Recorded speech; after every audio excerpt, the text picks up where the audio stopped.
নাইম, এখন পরিস্থিতি কি দেখছেন সেখানে? জি সামনে দ্বিতীয় দিনের মতো আপনি যেমনটি বলেছিলেন, তাদের আন্দোলন কিন্তু অব্যাহত রয়েছে। গতকালকে শুধুমাত্র ইসলামী ব্যাংক টাওয়ারের সামনে তাদের আন্দোলন ছিল।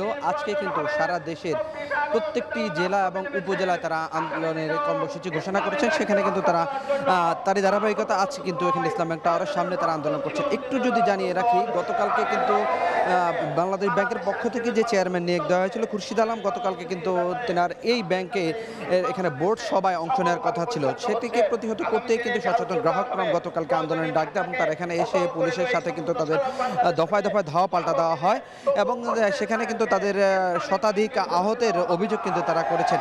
এরপর প্রেক্ষিতে কিন্তু তারা যখন কালকে সারাদিন আন্দোলন করে বাসা চলে গিয়েছেন, রাত ৯টার দিকে কিন্তু অনলাইনের মাধ্যমে ইসলাম ব্যাংকের যে বোর্ড সভা সেটি অনুষ্ঠিত হয়েছিল। সেখানে ৫ সদস্যের একটি টিম অংশ নিয়েছিল। সেই অংশ নেওয়ার প্রতিবাদও কিন্তু আজকের এই আন্দোলন থেকে জানানো হচ্ছে। তারা বলছেন যে খুরশিদ আলমকে এখানে চেয়ারম্যান হিসেবে নিয়োগ দেওয়া হয়েছে। তিনি বিগত সময় আর্থিক কেলেঙ্কারির সাথে জড়িত ছিলেন। যখন বাংলাদেশ ব্যাংকের ডেপুটি গভর্নর ছিলেন তখন তার আর্থিক অনিয়মের অভিযোগ উঠেছে, নারী কেলেঙ্কারির মতো অভিযোগ তারা এখানে করছেন এবং তারা বলছেন যে তারা যতক্ষণ পর্যন্ত এই খুরশিদ আলমের অপসারণ না হবে ততক্ষণ পর্যন্ত তাদের কিন্তু এই আন্দোলন তারা চালিয়ে যাবেন। এছাড়া তারা বলতে চাচ্ছেন যে একটু যদি তথ্য দিয়ে রাখি, গতকালকে যে বোর্ড সভা অনুষ্ঠিত হয়েছিল সেই বোর্ড সভায় কিন্তু যেই এমডি ছিলেন অর্থাৎ ব্যবস্থাপনা পরিচালক ওমর ফারুক, তিনি কিন্তু পদত্যাগপত্র জমা দিয়েছিলেন আগেই, সেটি কিন্তু গতকালকের বোর্ড সভায় গৃহীত হয়েছে।